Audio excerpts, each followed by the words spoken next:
Жағамнан кеп алғанды да кешірдім, аяғымнан шалғанды да кешірдім. Жанға жара салғанды да кешірдім, кешірімсіз жандарды да кешірдім.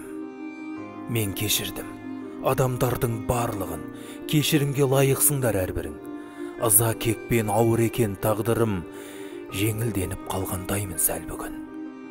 Біреулерден көңіл қалып, жек көріп, біреулерге тас жүректей кектеніп, біреулердің жанға салған қайғысын кешір алмай қанша күнім кетті өліп.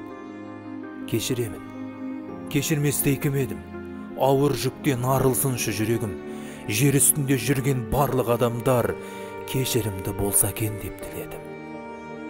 5 күн жалған сынақ еді талайға, кешірімді болу керек қалайда. Ренжіткен болсам егер абайсыз, сіз де мені кешіріңіз, жарай ма?